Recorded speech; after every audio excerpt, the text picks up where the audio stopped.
میں خاص طور سے جو تہذیب الاخلاق اور سر سید کے جو بڑے بھائی تھے اس کے متعلق جو اخبارات یا صحافتی خدمات ہیں اس کا ذکر کروں گا۔ ہندوستان ایک کثیر المذہب اور کثیر اللسان ملک ہے۔ ہندوستانی تہذیب گوناگون رسم و رواج، تہواروں، روایتوں، عقائد اور نظریات کی خوبصورت امتزاج ہے۔ ہندوستانی رواداری کی سب سے بڑی خوبی یہ ہے کہ یہاں مختلف مذاہب، عقائد، رسم و رواج اور زبانیں ہونے کی وجہ سے ہر سطح پر اختلاف دکھائی دیتا ہے، لیکن اس کے باوجود ہندوستانی عوام میں بدرجہ عدم یکجہتی اور یگانگت ہر طرف سے جاری ہے۔ ہندوستانی عوام باہمی رفاقت، آپسی رواداری اور بھائی چارے کے جزیات سے معمور ہے۔ ہندوستان کے دستور کے 8ویں شیڈول میں تقریباً 18 زبانوں کو ہندوستانی زبان تسلیم کیا گیا ہے۔ ان میں اردو زبان بھی موجود ہے۔ اردو زبان کیونکہ ہندوستان کے عوام کی اکثریت کی پسندیدہ زبان ہے، کیونکہ اس زبان کو پروان چڑھانے والے لوگ دلیر اور مقبول مزاج کے حامل تھے، جنہوں نے اپنی مشترکہ کوششوں سے اردو ادب کو مالا مال کر دیا تھا۔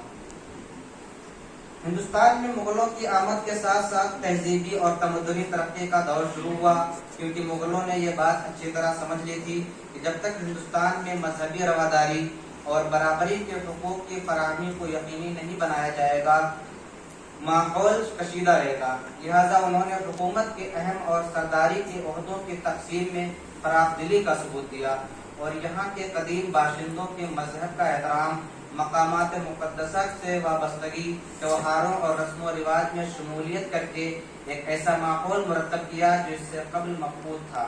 لہذا مغلوں کی فراخ دلی اور مذہبی رواداری سے متاثر ہو کر یہاں کے ہندو شرفا نے ایرانی لباس پہننے اور فارسی بولنے میں فخر محسوس کرنا شروع کر دیا۔ شہنشاہ اکبر کا دور آنے تک مسلمان یہاں کے قدیم ہندوؤں کے ساتھ شیر و شکر ہو گئے، جس کے نتیجے میں دو تہذیبوں کے ملاپ سے ہندوستانیت کا جنم ہوا، جس کو ترقی یافتہ دور میں جمہوریت کہا جاتا ہے۔ اردو زبان بھی اسی مخلوق اشتراک سے پیدا ہونے والا مشترکہ اثاثہ ہے۔ 1822 میں کلکتہ سے جامع جہاں نما کی اشاعت سے صحافت کی ابتدا ہو چکی تھی، لیکن دہلی میں اس کی ابتدا 1837 میں دہلی اخبار کی اشاعت سے شروع ہوئی۔ حالانکہ اس اخبار پر مولوی محمد باقر کا نام نہیں چھاپا جاتا تھا، ان کی جگہ ان کے دیگر عزیزوں کے نام شائع کیے جاتے تھے۔ بعد کو اس اخبار کا نام تبدیل کر کے دہلی اردو اخبار کیا گیا، جس کے محتمم مولانا محمد باقر تھے۔ اس اخبار نے ہندوستانی عوام میں فوجی جذبات کے فروغ میں سب سے نمایاں کردار ادا کیا۔ مولوی محمد باقر مولانا محمد حسین آزاد کے والد محترم تھے، جنہوں نے فلمی صحافت کے وقائع نگاروں اور فلمی صحافیوں کے ذریعے ہندوستانی عوام کی آزادی کے غاصب فرنگیوں کے خلاف بنائی گئی زمین کو حب الوطنی، سرفروشی اور آزادی وطن پر مرنے کی ترغیب کے زبردست جذبات کی فصل سے آراستہ کر دیا۔ اسی کشمکش کے مابین سر سید کے بڑے بھائی سید محمد خان نے 1837 میں سید الاخبار کے نام سے ایک اخبار نکالا۔ سر سید نے اردو نثر نگاری اور صحافت کی ابتدا اسی اخبار سے کی، جس میں سر سید کے فلسفہ اور اخلاقیات سے متعلق ابتدائی مضامین شائع ہوتے تھے۔ سید محمد خان کے انتقال کے بعد سید الاخبار کی ادارتی ذمہ داریاں بھی سر سید نے سنبھال لی اور اس کا نام بدل کر مطبوع الاخبار رکھ دیا گیا۔ آگے چل کر 1849 میں یہ اخبار بند ہو گیا۔ سر سید کی اسی صحافی ریاضت اور صداقت کا آغاز انسٹیٹیوٹ گزٹ اور تہذیب الاخلاق میں شروع ہوتا ہے۔ اردو صحافت کے آغاز کا صحرا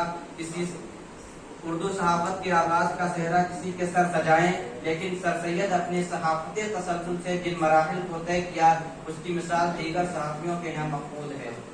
سب سے بڑا کام سر سید کا یہ ہے کہ انہوں نے اردو زبان کو تعلقات، مترادفات اور صنائع و بدائع سے نکالا، اردو کو علمی زبان بنایا۔ سر سید کے بعد اردو صرف روایتی غزل اور افسانوی زبان نہیں رہی، بلکہ زبان فلسفہ بن گئی، جس کا اعتراف شبلی نے اپنے مقالات میں کیا ہے۔ صحافت سر سید کی اثر پذیری کا اعتراف مولانا آزاد نے بھی کیا ہے۔ سر سید نے زبان کو ایسا